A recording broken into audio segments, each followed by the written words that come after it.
Our story begins inside one of Tony Stark's mansions in the middle of New York, as the armored Avengers, Spider-Man and Hulk have some downtime from fighting world-ending threats in the Marvel Universe. Naturally, Tony takes this opportunity to study and analyze his friends. He watches as the wall crawler effortlessly sticks to surfaces and wonders about how he does it. Still not convinced even after Pete told him that he can stick on any surface, Iron Man dares the wall crawler. Really? Stick to the Hulk. To the not-so-jolly Green Giant's credit, he allows Spider-Man to do just that. Sure, no problem. Spider-Man is tickling Hulk. Their little experiment is interrupted, however, when they hear a knock on the door.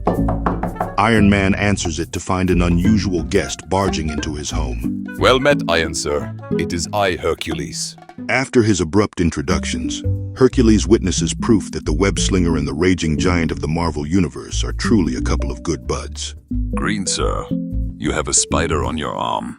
Spider-Man is Hulk's friend. Hearing the word friend reminds the Prince of Power about the purpose of his visit to this grand mansion. And after helping himself to some of Hulk's pizza, Hercules tells them about a peculiar little request he has for the three superheroes. Could you watch a couple of dogs for a week? 10 days tops, please? In fact, Hercules just assumes that Spider-Man and his friends were going to say yes. A second later, he fetches his pets only for Earth's mightiest heroes to find out that they're no ordinary hounds. In other words, Hercules has asked Spider-Man, Hulk, and Iron Man to look after a few legendary creatures. The doggies. Yes, Cerberus and Orthus. You can tell Cerberus because he has this spot near his shoulder. Or because he's the one with 3 heads instead of 2. Hercules then flies off aboard his chariot, leaving the 3 heroes to deal with the 2 mythical mutts. It doesn't take long for chaos to erupt inside Tony's mansion, as Orthus misidentifies Iron Man as a chew toy. Bad doggy. Or is it bad doggies? Dang, what's the proper terminology for one dog with 2 heads? The web-slinger tries to help old Shellhead get out of Orthus's jaws, but it doesn't seem to work. So it's up to the Hulk to jump in and do something to Orthus that would make PETA members foam at the mouth. Doggy, quit chewing Hulk's friends. In the aftermath, the Mean Green Machine reiterates that he's one solid buddy, as he tells Iron Man that he came there to help his friends. But there's still one huge problem for our 3 heroes. I'm just glad Cerberus didn't tear into us during the fight. One diabolical dog's bad enough. If Cerberus would have... Other doggy is gone. Oh, did he just... Oh man, did Hulk just... Announce the dogpocalypse? Yeah. Maybe Cerberus is just hiding? Good thinking. Check in those bushes for a 20-foot-tall 3-headed dog. Meanwhile... The 3 heroes scamper around the city and eventually discover that Cerberus has gone off to the local park. There they find Cerberus using one of the local landmarks as his chew toy. So Iron Man comes up with a plan. Well, there he is. We need to get a hold of that leash. Hulk. Why don't you go over and see if you can grab it? The gamma-powered giant does everyone a solid and heeds Iron Man's request only for Cerberus to lash out and knock him away. From there, chaos ensues, as Spidey and Iron Man try their best to subdue the Guardian of the Underworld. But it's not looking too good. Tony has found himself incapacitated by Cerberus's reptilian tail. To make matters worse, the 3-headed hound prepares to crush Spider-Man under its paw after that. Can't breathe. The Jade Giant gives Cerberus a punch that would make Caesar Milan nod in approval. Questionably enough, Iron Man pretty much condones this kind of disciplinary action. Hulk, you're getting pretty good at that.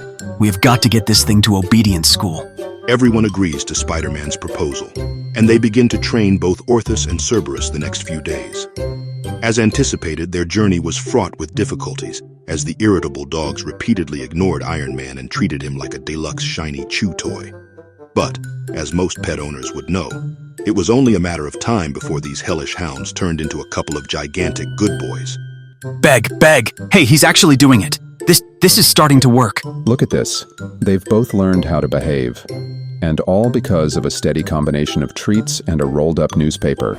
By rolled-up newspaper, you mean the Hulk? Yeah, I do. Spider-Man, Hulk, and Iron Man's efforts pay off when a woman named Jennifer Enguihard passes by and invites them to a dog show she's hosting at Madison Square Garden. According to her, the multiple-headed puppers would be a major draw at their obedience display competition. 3 days pass and our heroes, along with the two good boys, join the show. Suffice it to say that Cerberus and Orthus kill it at the event. Hey, I have no regrets. Sure did advertise the event, didn't they? Whole town knows about it.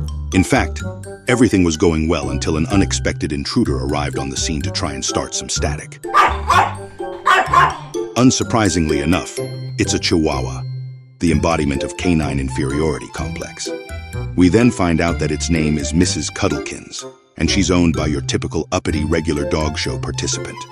Shush, Mrs. Cuddlekins! It's beneath you to bark at such riffraff! Riffraff? These hounds are legends, with impressive Greek lineage. Also, your dog resembles a rodent. Spidey, Hulk, and Tony spend the rest of the day enjoying the sights and sounds of the dog show in relative peace.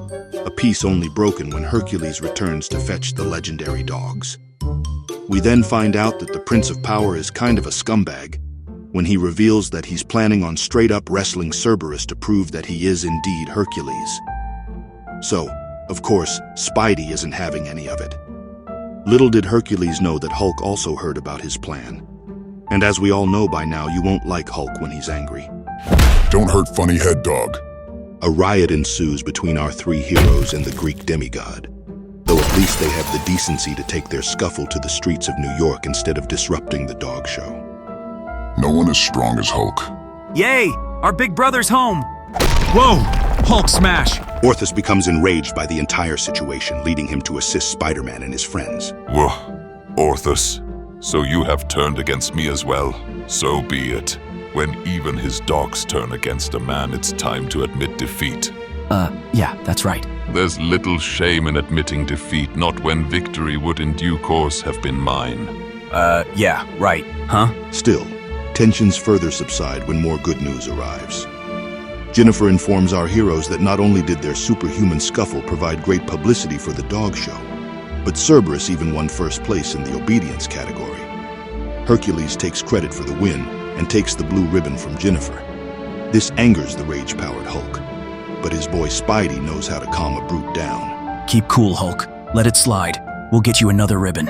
And more pizza. And more pizza. A few moments later, Hercules rides his flying chariot off, leaving the three Avengers to express their relief at how things worked out on this fine day. But you can always count on a Karen to ruin the mood for everyone. Where's my Mrs. Cuddlekins, you troublemakers? Have you seen my Mrs. Cuddlekins? You mean that little yapping... I mean that cute chihuahua? What is Hulk looking for?